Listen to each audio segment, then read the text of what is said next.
Olá, começa agora mais um programa Destaques e entre os vários projetos que estão em andamento na Secretaria de Saúde do Estado do Ceará, um deles tem o objetivo de apoiar os municípios para que a atenção primária, que é aquela que é a porta de entrada do sistema público de saúde realizado nas unidades próximas às comunidades, funcione bem.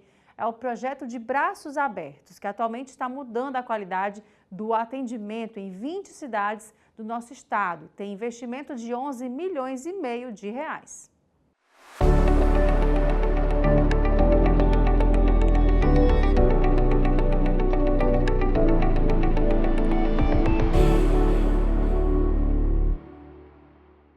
O projeto de Braços Abertos é um projeto que tem como principal objetivo fortalecer a atenção primária da saúde. O que é a atenção primária?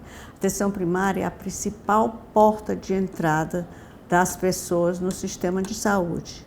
Então, todos os cidadãos merecem ser recebidos de braços abertos, né? E o fortalecimento da atenção primária, através desse projeto, foi estruturado em 3 grandes eixos. Um eixo de educação permanente para os profissionais de saúde que atuam na atenção primária, um eixo de planificação em que se reorganiza o processo de trabalho nas unidades básicas de saúde e um eixo dos articuladores da atenção primária no território.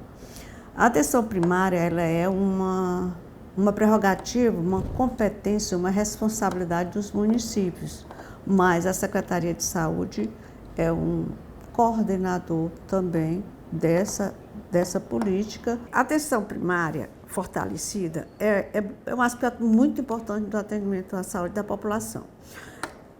Quando a gente organiza os sistemas de saúde do estado, por exemplo, a gente não planeja que tem hospital para atender 100% da população, porque 100% da população não adoece ao mesmo tempo. Mas as unidades básicas de saúde, elas precisam ser calculadas para atender 100% da população.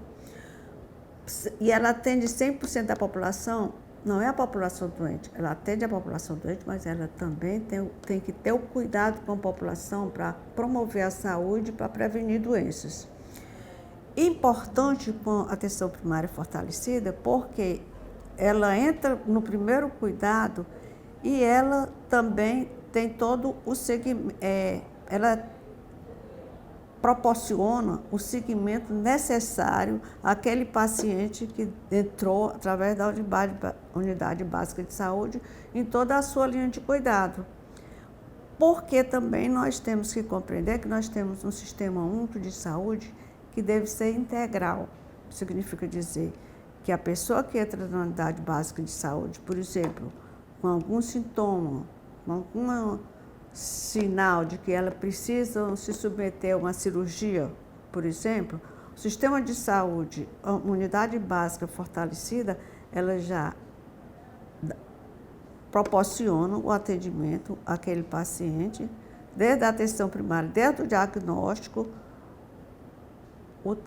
o encaminhamento até a unidade hospitalar para que ele seja atendido adequadamente. Então, é responsável por organizar toda a linha de cuidado daquele paciente. O fundamental é que os pacientes não precisam se internar. A gente evita a hospitalização desnecessária. Você tem um atendimento básico, importante, fortalecido, você evita infarto, você evita complicações de diabetes, você evita a AVC, acidente vascular cerebral, você evita uma série de hospitalizações que sai cara para o sistema e sai caro também para o paciente, né? Sair do conforto do seu lar para ficar 2, 3, 4 dias no hospital. Isso foi uma demonstração de muita sensibilidade do governo do estado e da Secretaria de Saúde do estado para a necessidade de fortalecer a atenção primária nos municípios. Os municípios, eles funcionam com algumas dificuldades, né? Com muitas dificuldades e a saúde é uma área que incorpora muito tecnologia, surgem muitas doenças e a população mais esclarecida busca mais serviços de saúde para se sentir melhor. E nada como uma atenção primária de saúde fortalecida para fortalecer o sistema estadual de saúde. É importante que se diga, que se reforce que foi uma sensibilidade muito grande. O governo do estado demonstra uma grande sensibilidade com a situação de saúde da população, quando ele lança o programa de Braços Abertos. A área de saúde é a que mais incorpora conhecimento, não é? Então, é importante que dia a dia, cotidianamente, as pessoas estejam sendo qualificadas e sendo atualizadas com o que tem de novo. Nesse aspecto, é importante que se diga também, que se fale do outro eixo que veio para fortalecer a atenção primária,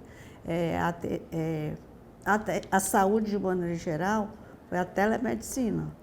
A telemedicina é uma tecnologia importante, bastante atualizada, que está favorecendo com que as pessoas, os cidadãos, sejam atendidos por especialistas sem precisar se deslocar para os grandes centros. Nas unidades básicas de saúde, elas podem ser atendidas de uma forma virtual. A Associação dos Auditores Fiscais da Receita Federal do Brasil no Ceará, com apoio da Associação Nacional dos Auditores Fiscais da Receita Federal do Brasil, realizou aqui em Fortaleza o 18º Encontro Nacional da ANFIP. O encontro reuniu auditores fiscais de todas as regiões do país. E sobre esse assunto eu conversei com Miguel Novo, que é presidente da Associação Nacional dos Auditores Fiscais da Receita Federal do Brasil. Presidente, obrigada pela sua presença aqui com a gente. Nessa semana foi discutido, né, vocês realizaram um encontro aqui em Fortaleza a respeito de diversos temas, entre eles a questão da reforma tributária, né? Como é que isso está se mostrando atualmente, tanto no cenário aqui, local também, como nacional? Bom, a reforma tributária, ela é um tema que está em voga já há algum tempo, e o país nunca teve a coragem, digamos, políticos, dirigentes do país nunca tiveram a coragem de enfrentá-la, porque sempre tem vários setores pressionando uns para acontecer, outros para não acontecer, porque ela mexe realmente com toda a carga tributária do país, né?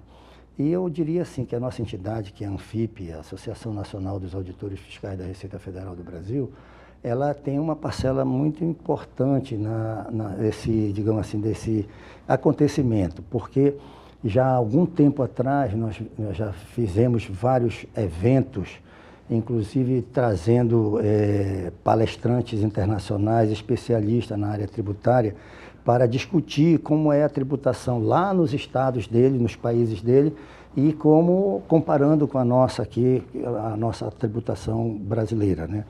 E nessas discussões, digamos assim, sempre ficou patente que o país tem que está em vigor um sistema tributário extremamente complexo, né? Onde a tributação de consumo é uma tributação perversa, está muito acima da média dos países da OCDE, que é os países mais desenvolvidos do mundo, que o Brasil ainda não faz parte, e um dos itens é por causa dessa forma de tributação, ele tem que ajustar alguns itens, e a tributação é um deles, né, para poder ele se enquadrar, fazer parte, mas ele já está se ajustando há muito tempo. Então, a gente chegava à conclusão, e chega, de que o país ele tributa mais os que menos ganham e menos os que mais ganham. Aí você pergunta, porra, mas é um contrassenso, Mas isso é uma realidade, porque a nossa tributação ela é muito sobre o consumo. E o consumo está embutido o tributo lá dentro do preço que você paga. Então, quando você vai a um supermercado e traz lá 10 itens lá, no que você está comprando, ali está embutido o preço do tributo. E você não sabe, você não sabe quanto você pagou de mercadoria e quanto você pagou de tributo. Apesar de que hoje tem uma lei federal dizendo que para que em cada produto diga quanto é mais ou menos que tem de tributo ali, que você chega no supermercado, se tiver a plaquinha, o preço do arroz é R$8, está embutido aqui por volta de 25%, só um exemplo. E assim, eu diria assim, que essa reforma tributária ela vem sendo mais justa para a população de modo geral, porque ela ela sai de uma tributação extremamente regressiva, ou seja, quem ganha menos paga mais e quem ganha mais paga menos, para uma tributação progressiva, ou seja, é claro que quem ganha menos vai continuar pagando mais, mas bem menos do que pagaria antes.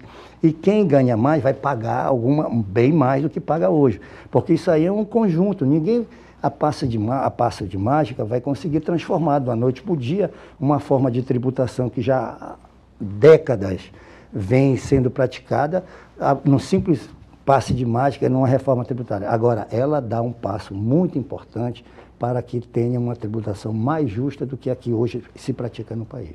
Quais são os pontos que o senhor observa que são de serem considerados nessa discussão toda que está acontecendo?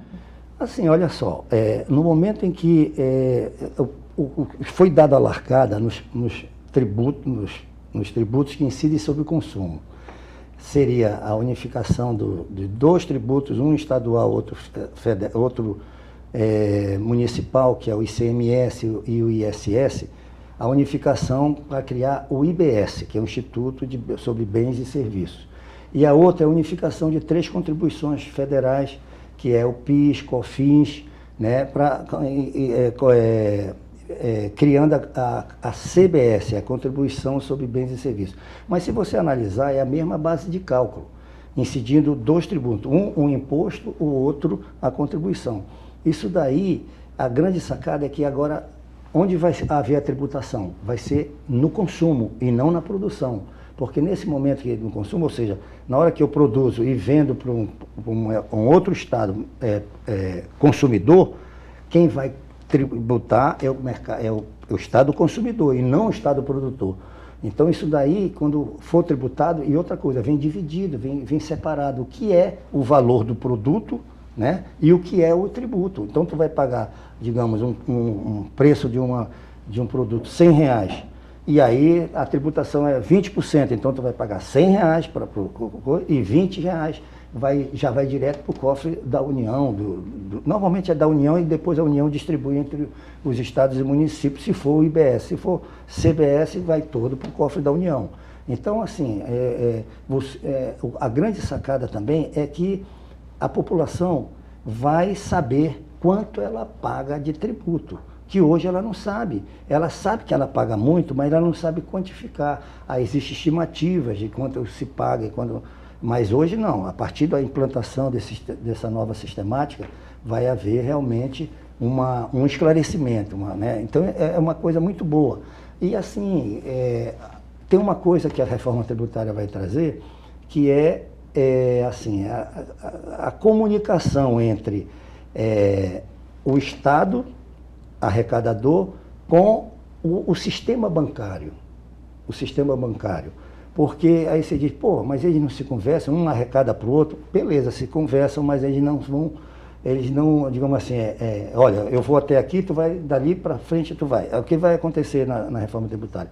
Na hora que você emite uma nota fiscal, lá já vem dizendo quanto que é para a empresa e quanto é para o Estado. Na hora que você coloca ali, pum, emite a nota fiscal, esse dinheiro aqui não vai ficar mais na mão do fornecedor do produto.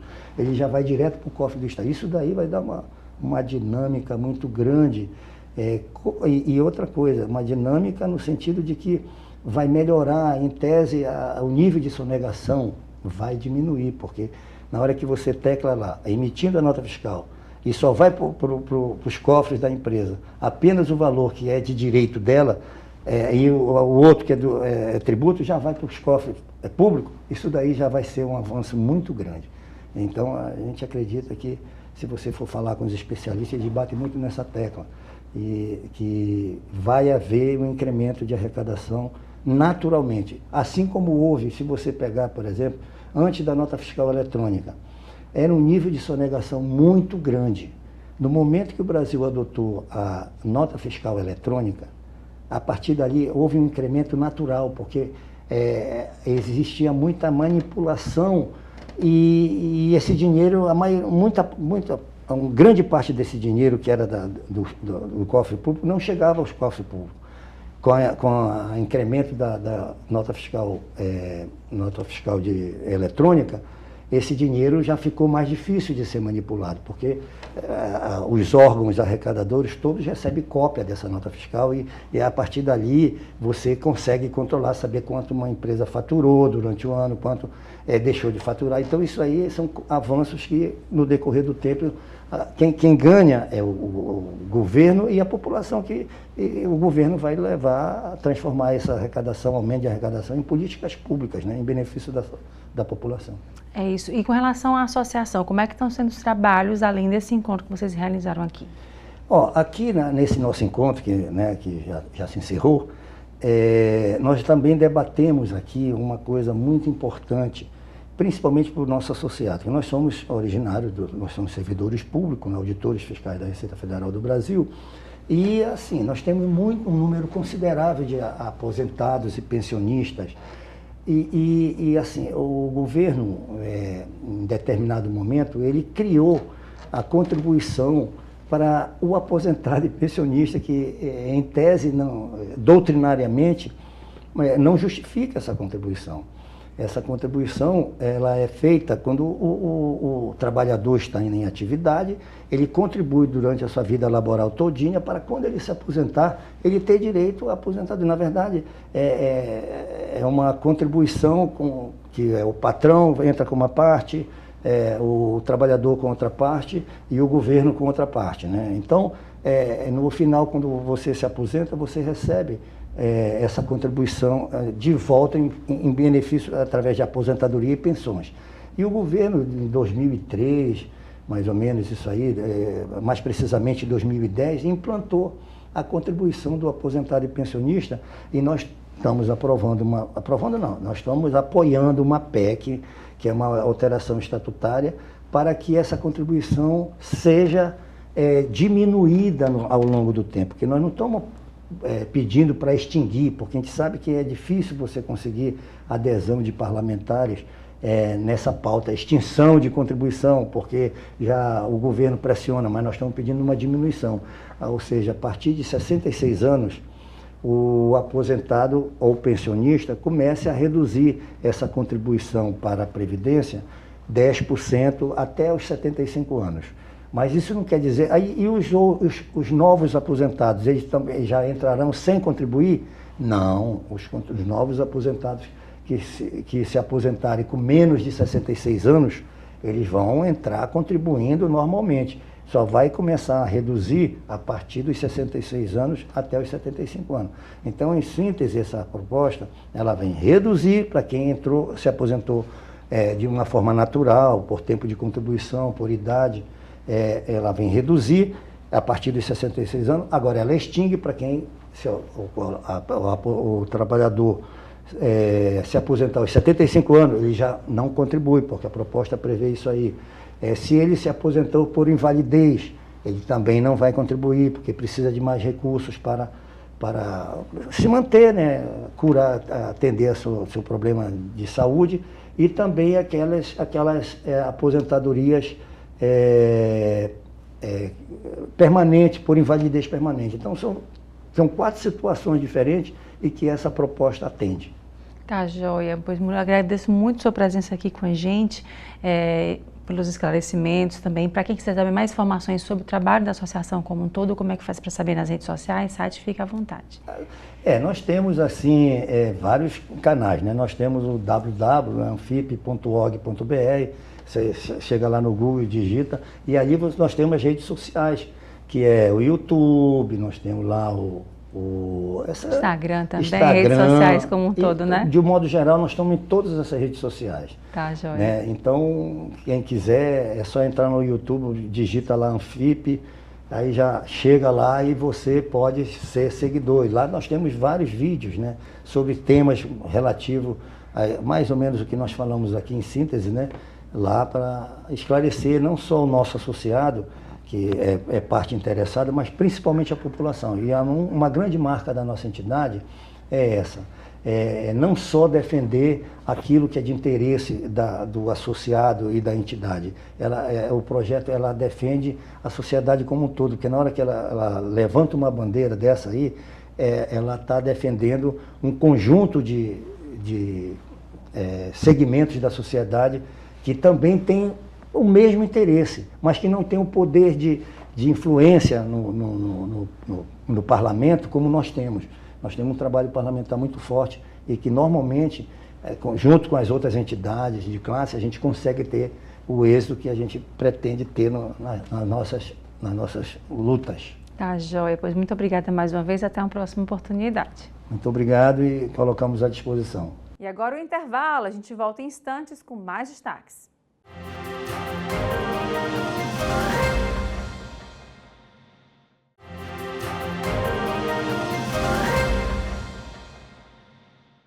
E o Senac está com vagas abertas em cursos de gastronomia. A gente vai saber mais detalhes agora com Vanessa Santos, que é consultora do Senac na área de gastronomia. Vanessa, obrigada pela sua presença aqui com a gente, falando sobre capacitação e nessa área de gastronomia. Como é que é esse trabalho que vocês realizam, ainda mais aqui no estado do Ceará, né, em Fortaleza também, que é uma demanda muito grande nesse sentido, né? Ai, obrigada também, adoro estar aqui, me chama sempre. Bom, às vezes as pessoas elas pensam que não há muito o que estudar na gastronomia, né? Porque todo mundo meio que de alguma maneira aprende a cozinhar alguma coisa, as crianças sempre têm interesse e acabam aprendendo, mas do ponto de vista da prática profissional existe muita coisa a ser estudada na gastronomia. Nós estamos falando de técnicas, de conhecimento de equipamento, de conhecimento de gestão, que talvez seja, inclusive, o ponto mais frágil dos negócios gastronômicos. E o Senac, ele é a maior escola de gastronomia do país. Eu digo isso não só por ser bairrista, mas por também avaliar a nossa capilaridade, aonde a gente é capaz de chegar, né? Nós vamos além muro das unidades, a gente consegue fazer cursos na própria empresa. Então, hoje, dos 184 municípios do Ceará, a gente consegue atingir quase 50% deles. Então, isso acaba contribuindo para impactar na prática profissional onde nós estamos, a partir dessas modalidades que temos de cursos, né? Nós temos cursos menores, que a gente chama em carga horária, que são sócios profissionais, que são cursos que não têm pré-requisito. Toda e qualquer pessoa que se interesse por conhecer algum assunto pode participar desses cursos. Eles começam com 20 horas e aí um assunto ou outro mais complexo pode passar para 40 horas, isso significa 2 semanas de aula, assim, todas as manhãs ou todas as tardes, né? Mas a gente também tem o que a gente chama de qualificação profissional. Essas qualificações, elas são relacionadas mesmo com o catálogo brasileiro de ocupações. Então, a pessoa que fizer esse curso, ele vai poder ter um contrato de trabalho com essa profissão. E aí a gente tem cozinheiro, confeiteiro, padeiro, pizzaiolo, salgadeiro, né? São realmente profissões, cargos que as pessoas vão executar após a realização desse curso. Essas qualificações, elas são um pouco maiores, elas duram em média 3, 4 meses. Eu estou falando o tempo inteiro de aula todos os dias, de mais ou menos 3, 4 horas, né? E aí a gente ainda tem o curso técnico, que é um curso de uma carga horária maior, e aí você se torna técnico em gastronomia, né? Que aí já abarca outros conhecimentos. Vanessa, a gente viu, por exemplo, no período da pandemia, eu lembro que a gente conversou bem sobre isso, né? E das pessoas que passaram a empreender nessa área, né? Muita gente passou a cozinhar, né? A fazer, às vezes até botar para fora o que sempre quis fazer, né? Sim. Abrir seu próprio negócio, de uma maneira que seja também, às vezes foi com relação à sobrevivência mesmo, né? A colocar alguma coisa para dentro de casa, enfim. Para além do gostar de cozinhar, para além do eu gosto de fazer isso, né? Precisa ter um olhar de gestão, um olhar de que aquilo é um negócio, não apenas um hobby, digamos assim. Tem que ter esse olhar mais profissional? Eu brinco dizendo que se hoje estamos numa empresa com hierarquias, divisão de tarefas e tudo mais, isso começou na cozinha. A cozinha é altamente tayloriana, nesse sentido de dividir para conseguir fazer mais, de departamentalizar para poder focar nas especialidades. Então, assim, em casa você já faz a gestão. Você já faz a gestão da sua geladeira, a gestão do seu supermercado, procura as promoções. Imagine isso multiplicado, né? Para você fazer um almoço de domingo, muitas vezes você começa a planejar uma semana antes. Você tem que convidar as pessoas. Se você vai fazer uma sobremesa gelada, você tem que começar primeiro pela sobremesa para depois você fazer as outras coisas. E a gente num restaurante faz tudo isso. Trabalhamos com produto perecível, né? O nosso elemento base, os insumos são perecíveis, então há uma necessidade grande de uma boa gestão em relação à manutenção, à saúde desse alimento, né? Então você tem que controlar que dia, que hora e quando o fornecedor vai te entregar, a quantidade certa. Você pode pegar uma fruta e ela abrir, essa fruta está totalmente estragada, você tem que ter a solução para isso. Então a gente acaba virando técnico de refrigeração, além de cozinhar, né, a gente acaba adquirindo esses conhecimentos, gestão de estoque, tudo isso acontece dentro de um negócio. Então às vezes as pessoas se entusiasmam, acham que por saber ter uma boa desenvoltura no fogão, ou a mãe ter uma boa desenvoltura no fogão, que razoavelmente vai ser simples fazer esse trabalho, mas ele requer um conhecimento e uma habilidade mesmo, que muitas vezes não está colocada assim na primeira vez, né? Você acha que é só ir ali no supermercado, comprar aquela quantidade e fazer. Quando você começa a fazer para muitas pessoas, você entende a quantidade de gestão que você faz, várias pequenas gestões ao longo do processo, da operação, né? Então, assim, a gente super indica que se você decidir fazer um negócio, além de estudar, que você também, por um tempo, pratique antes, se prepare na prática. É uma junção de conhecimento com habilidade, que é exatamente o que a gente tenta desenvolver em sala de aula normalmente. Vanessa, nesse caso, você falou muito dos insumos, né, e dessa gestão também. Como é que a gente tem um nosso estado muito rico, né, na nossa culinária, nas nossas frutas, nossos legumes, né, no que a gente tem de bom, né, e muitas vezes, às vezes nem é olhado isso, né, a gente vê às vezes em detrimento de outras coisas, de outras culinárias que também são boas, né, mas sempre valorizar o que é nosso, né. Eu sei que você é muito entusiasta disso, né, de se trabalhar o que a gente tem, né, dos insumos locais, da iniciativa da economia solidária, né, do trabalho para ajudar comunidades para além do alimentar-se, né, alimentar o outro também, né, se dar as mãos. Como é que tem sido essa sua visão nesse sentido aqui no Estado? São trabalhos que estão sendo realizados, isso está sendo fomentado de fato, ou tem algo que ainda falta melhorar? Eita! Obrigada pela pergunta, porque realmente sou muito entusiasta. Não há a possibilidade de um grupo social ter se formado sem ter se construído em torno da comida, né? E isso eu posso falar tanto da Idade Média quanto de ontem. Comida é um fator social. Nós não vivemos sem comer.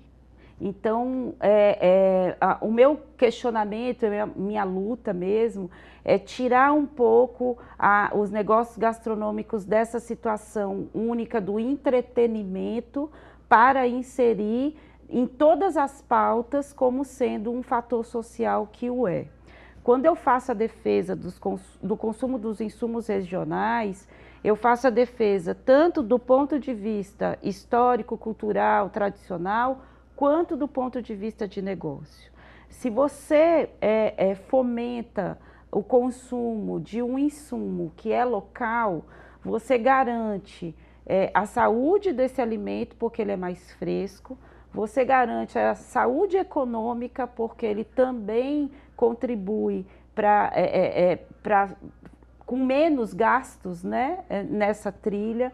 Você contribui para a saúde ambiental, porque você anda menos, né, usa menos de poluentes até chegar, né, e ao mesmo tempo você contribui para essa questão do pertencimento. Nós somos um estado que é muito procurado, é o segundo maior estado procurado por turistas.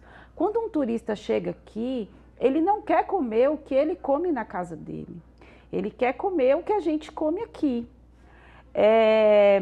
No entanto, se você tem uma falta de planejamento para o turismo, se o turismo cresce sem essa maneira organizada, o mais fácil vai ser ele procurar comidas que ele já conhece, porque não lhe são apresentadas de maneira convincente as comidas daqui. Foi mais ou menos o que aconteceu há algumas décadas aqui no Ceará, né? O Ceará, hoje é extremamente procurado por conta das suas qualidades litorâneas, mas ele é um estado de formação sertaneja do ponto de vista da cultura alimentar. Nós temos muito mais hábito de comer comidas que não são do litoral, que são do sertão. E houve esse desencontro mesmo com os turistas. Passou-se a fazer o camarão, a lagosta para o turista, mas não para a gente que mora aqui. Então, é como se ficasse a comida do turista e a comida da gente. Virou um artigo de luxo, né? Muitas vezes. E aí tanto vira esse entretenimento de luxo, como também o turista fica perguntando, mas o que que vocês comem? Né? Como é que vocês comem? Nessas minhas buscas, eu tenho andado bastante pelo Ceará, o sistema tem me permitido fazer esse mapeamento, isso me ajuda muito nessa minha fala. A gente perdeu tanta oportunidade que você não imagina. A cada edição que eu faço de um evento desse, eu descubro uma receita nova, que não é nova coisíssima nenhuma, que é praticada há gerações e gerações e que poderia ser de fato a nossa marca, né? A última herança nativa em Viçosa, eu redescobri o fartes, que é um doce que veio, que é mencionado na carta de Pero Vaz de Caminha. Ele foi oferecido aos indígenas, ele faz parte das primeiras coisas que foram oferecidas aos indígenas quando os portugueses chegaram. E ninguém soube me explicar por quê. O único lugar no país que continuou o fartes foi Sobral. Nós temos um patrimônio desse tamanho e pouquíssimas pessoas conhecem essa história. Agora em Icapuí, eu estou vindo de lá, cheguei ontem, eu descobri um hábito deles misturarem arraia com batata doce, coco e farinha de mandioca. É um sabor que eu não vou conseguir te explicar. E é uma comida de lá, que inclusive os pescadores faziam para dar para os filhos quando eles voltavam da pesca. Eram os homens, era aquela coisa de reencontrar os filhos. Eles faziam um capitãozinho e dava para as crianças nesse momento de congregação. Eu comi aquilo, eu fiquei imaginando um chefe de cozinha pegar aquilo e transformar num produto super incrível. E é super identitário, não sei se tu sabes, a arraia ela não tem valor comercial. As pessoas não ligam para a arraia e eu tenho um produto dessa magnitude de sabor e super representativo. Então a gente perdeu muita oportunidade. Se eu começar a falar do cariri aqui, a gente vai ficar 2 horas falando de elementos específicos do cariri. Iguatu, que planta arroz, num lugar que normalmente as pessoas acham, se você perguntar para qualquer pessoa do Sudeste sobre o Ceará, ele vai lembrar de seca, de sol. Ele nunca vai imaginar que a gente tem plantio sistemático de arroz, tanto em Iguatu quanto na Serra da Ibiapaba. Então, a gente perdeu a oportunidade de fazer negócio, não somente de botar isso na vitrine e apresentar para as pessoas que vêm aqui, mas de fazer negócios, de fomentar negócios para o nosso estado. Então, é por isso tudo que eu, de fato, defendo e vou continuar defendendo, porque a gente tem elementos aqui muito interessantes que precisam ser trabalhados para o fomento econômico do Estado também. Você falando nisso, eu estava aqui imaginando, lembrando que a gente está em período de as redes sociais cada vez mais fortes, né? E o consumo das informações são muito rápidas, né? O que a gente consome agora, nesse momento já, daqui a 10, 15 minutos, acabou. Você não consegue, às vezes, nem encontrar. Um dia que estava aquele conteúdo que eu vi, você não consegue mais nem encontrar porque já passou, né? E aí, nesse sentido, uma riqueza dessa tão grande, né, que faz parte da nossa história, não ser contada, não ser mostrada, não ser apresentada, dá um pouquinho de dor no peito, né, nesse sentido, né? Porque você, às vezes as pessoas procuram muito a gastronomia pelo preço, né? Pelo, eu vou fazer isso aqui, e tem muitas pessoas que se fazem disso, né? Influenciam nesse sentido, do preço, do mais barato, do mais caro, né? Ou então do mais curioso, né? Enfim, mas não tem a história, né, daquilo, né, o que foi contado de fato, onde é que vem esse prato, né, qual é a origem dele, o que ela representa naquela comunidade, para além do apenas o barato e o caro, né, são questionamentos que a gente hoje em dia bate de frente, né, Vanessa, nesse sentido. É um pouco difícil, né, assim, você conseguir dar acesso a todo mundo, né, assim, pelo fato da gastronomia ser um fator social, ela sempre vai faltar, porque a gente nunca consegue fazer o suficiente para atingir todo mundo. Mas eu penso que é um conjunto de ações e se a gente conseguir estabelecer essas ações, quem as fazem são fortes. Então, assim, é política pública, são escolas como a nossa, são realmente agentes sociais que se juntarem, Secretaria da Educação, Secretaria do Turismo, Secretaria da Cultura, eles conseguem chegar. O que precisaria seria, de fato, ter um plano único para todo mundo falar. O Ceará, mais ou menos em 2015, 2016, iniciou um negócio que foi chamado até na época de Revolução Gastronômica Cearense. A gente ganhou páginas de jornal, em jornais grandes, falando justamente sobre esse movimento dos cozinheiros e cozinheiras profissionais em tentar utilizar cada vez mais esses insumos. Esse movimento ele perdeu um pouco a força durante a pandemia, por motivos óbvios, mas eu percebo que tem voltado, né? E o que a gente tem que fazer é o que eu sempre falo, é levar a palavra. Eu não posso parar de falar. Às vezes eu me cobro de estar falando a mesma coisa, mas aonde você vai tem alguém que nunca ouviu dessa forma e que vai absorver isso. Mas nunca vai ser possível só este ou aquele grupo. Tem que ser uma coisa de todo mundo para que, por exemplo, essa efemeridade das informações na internet se mantenha. Uma hora você fala, outra hora eu falo e aí a coisa se mantém, né? A alimentação, eu insisto em dizer, ela não é só entretenimento. Ela tem ela faz parte do esqueleto da formação. Esses fast foods, eles cumprem o papel deles, que é baratear, sem qualidade nutricional nenhuma, e é padronizar o sabor. O que nós temos que fazer é termos um pertencimento a ponto de não permitir que isso se sobreponha, né? Que isso seja de fato uma comida que você consome aqui e acolá, que você não tenha como sendo parte do seu cardápio. A grande dificuldade é que, em geral, elas são muito mais baratas e aí as pessoas realmente passam a substituir num estado tão desigual quanto nós temos. Mas tem uma fala do Carlo Petrini, o fundador do Slow Food, que é bastante interessante. A gente consegue reverter essa lógica de precificação com o consumo. Então, se eu ensinar as crianças a comerem, se elas perderem esse interesse pelo fast food e se interessarem por comer essas outras frutas, e esse consumo aumentar, provavelmente eu vou baixar esse preço e vou tornar isso mais acessível. Se a gente tiver um programa de hortas urbanas, a gente vai contribuir para os lugares que essas hortas existem, a essas pessoas terem acesso. Então, não é pela lógica que está posta, tá?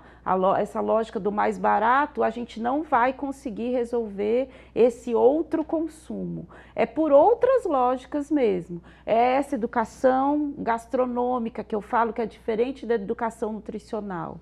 As escolas já têm educação nutricional. Nas aulas de biologia, as nossas crianças aprendem o que uma vitamina faz ou não faz, o que a falta dela faz ou não faz. Eu estou falando de educação gastronômica mesmo. Tem crianças que não conseguem reconhecer uma batata se ela não tiver cortada. Não conseguem reconhecer uma manga se ela não tiver na salada de fruta. Então, a gente se distanciou, se desconectou a este ponto, né? Então, a solução não vai ser de uma pessoa, de um grupo só. Ela tem que ser coletiva. E a gente tem exemplos exitosos para seguir. O que aconteceu no Peru é um exemplo exitoso. O Peru conseguiu recuperar a fome do estado dele, inclusive, a partir de cozinheiros profissionais. O que aconteceu em Minas, o que aconteceu na Bahia, trazendo para o nosso estado. A Bahia tem uma identidade gastronômica bem colocada, né? Minas tem uma identidade gastronômica bem colocada. E eles vivem economicamente disso também. Os queijos mineiros, eles sustentam muitas cidades. E a gente pode muito bem seguir esse exemplo e fazer isso no nosso estado. E eu acho que se a gente, inclusive, fizer, eu arrisco a dizer, não é só porque eu amo, não, mas eu arrisco a dizer que a gente vai se transformar em uma potência maior do que a deles, porque nós temos diversos biomas, nós temos várias soluções, né? Nós temos sabores mesmo exclusivos nossos, cajarana, por exemplo, gente. Né? Eu começo a falar e lembrar dos sabores que temos aqui e identificar que são coisas mesmo nossas e que a gente pode mostrar para as pessoas com qualidade. É isso, Vanessa. Obrigada pela conversa. Só queria pedir para você, se possível, você passar para quem está assistindo como é que faz para saber sobre a listagem de cursos, mais informações também e sobre muito mais que vocês realizam também no Senac. Tá. A gente, aqui no estado do Ceará, nós temos escolas em várias cidades, tá? A gente trabalha, tem Sobral, Maranguape, Iguatu, Cedro, Juazeiro, Crato. Então, a minha sugestão, se você quer fazer um curso do Senac, é que você entre no site cursos.ce.senac.br, cursos.ce.senac.br e procure a unidade mais próxima para que você conheça a programação desses cursos. Nós temos cursos desde mais curtinhos, esses que duram uma semana, que são de 20 horas, até cursos mais longos. Nosso objetivo sempre é desenvolver seu conhecimento e sua habilidade para a prática profissional. Então, você participando dele, você pode tanto melhorar os seus conhecimentos sobre a comida que você faz para você e sua família, como você pode chegar a ponto de empreender. Vem ser Senac, que dá jogo, é bem legal. Obrigada, Vanessa, mais uma vez, até uma próxima oportunidade. Obrigada, estou sempre à disposição, agradeço demais o espaço. E agora o intervalo, a gente volta em instantes com mais destaques.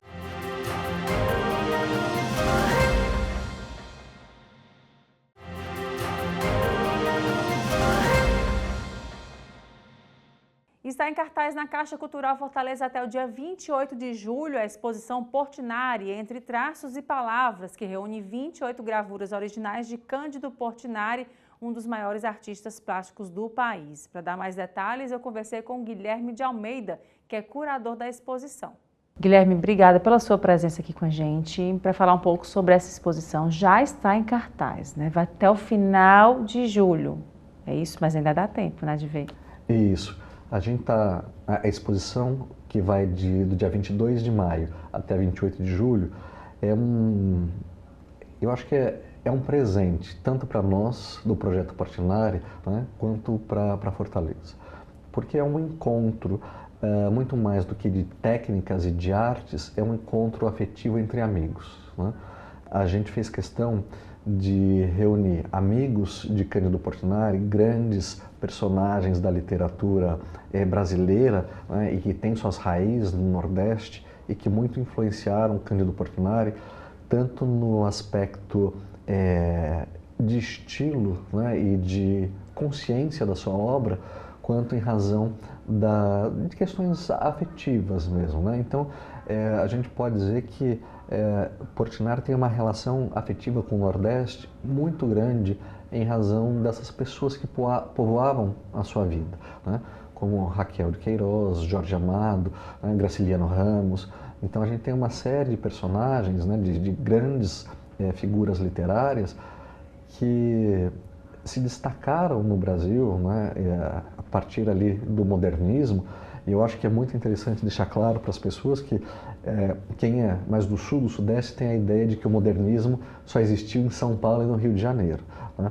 O modernismo é um fenômeno que diz respeito a todas as nações que foram colonizadas, né, como o Brasil, como os Estados Unidos, procura no modernismo uma forma de encontrar a sua identidade, né? Então, a gente tem, talvez, na região Nordeste do nosso país, né, os grandes expoentes da literatura, quando a gente vai falar da literatura modernista, né?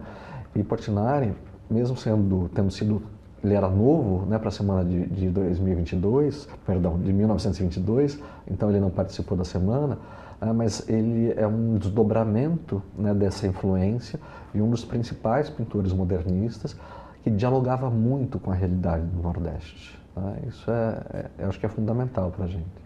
E aí, nesse sentido, vocês estão trazendo para cá Fortaleza, foi a primeira capital, né, que vocês estão trazendo. Como é que foi essa escolha de Fortaleza e como é que tem sido a receptividade? Olha, a gente pensou desde o projeto expográfico para que a gente trabalhasse, não levasse uma exposição, não trouxesse uma exposição pronta para Fortaleza, mas que fosse construída junto com elementos que fazem sentido para a cultura local. Porque a gente entende que deve haver uma relação entre o que a gente propõe com a realidade local, né? Eu creio que possa ser até interessante, né, a gente ver uma exposição, né, absolutamente diferente e inusitada, mas se ela não conversa com a gente, com a nossa realidade, ela fica vazia, esvaziada de significado, né? Então a gente teve um cuidado de preparar 3 grandes áreas dentro desse espaço expográfico. Numa primeira sala, a gente apresenta o artista, né? A gente vai trabalhar com a história do artista, até para as pessoas terem uma noção, né, de que um grande artista não se faz de um momento para o outro, né? É uma vida de dedicação, né? E nesse sentido, a gente tinha esse desejo, né? Acho que em 2020 a gente teve já uma ação junto à Unifor, onde a gente trouxe os painéis Guerra e Paz em réplicas, né, e ficaram na fachada da universidade, mas a gente ainda não tinha apresentado o Portinari mais complexo, né? Então ficou um sentimento de que não entregamos o que a gente podia entregar para a comunidade local, né? E a gente consegue realizar isso agora, né? Então esse foi o grande motivador para a gente ter escolhido a cidade, né? E a gente percebe a grande recepção que o povo cearense tem para a cultura, para a arte, né? Existe pelo menos uma percepção nossa, né, da abertura que existe regionalmente para tudo que é bom, né, para tudo que é bonito e para essa compreensão, né? Então, mesmo que Portinari seja talvez o maior nome expoente de um movimento, né, a gente entende que também não era uma coisa familiar a todas as pessoas. Muitas vezes é estudado, né, na escola, num determinado período. Passa batido, né? E a gente não revisita. Então a gente traz essa oportunidade de revisitar Portinari e conhecer mais detalhes, entender de perto, né, o que fazia dele esse grande artista, né? O que fazia dele essa figura que foi emblemática e representou todo um país, né? E como se representa um país tão diverso como o nosso, né? Então são algumas provocações que a gente faz para o público, né? E como um diálogo também, né? E aí, assim que vocês saem aqui de Fortaleza, vocês estão indo para onde aqui no território brasileiro? Já fechado, já de agenda fechada? Olha, a gente fica aqui até o dia 28 de julho. Né? A gente está preparando vários momentos ainda, instalações dentro da exposição. Então, quem for, talvez a cada 15 dias vai encontrar alguma novidade, alguma coisa nova lá. Então, é muito interessante ver e rever a exposição. E depois de Fortaleza, a gente vai para Salvador, né? Para a Caixa Cultural de Salvador. A gente está hoje, né, sendo recebido pela Caixa Cultural aqui de Fortaleza, que é um prédio histórico aqui, magnífico, né? Tem uma arquitetura inglesa muito própria da época e que destoa de outras áreas, né, da cidade, com o colorido da cidade, né? Mas é um prédio belíssimo, né? Então, eu acho que realmente vale a pena a visita. E para quem, a gente encerrar aqui nossa conversa, nosso bate-papo, para quem está assistindo, eu queria que você deixasse o convite, né, até quando, o horário de visitação, fica à vontade.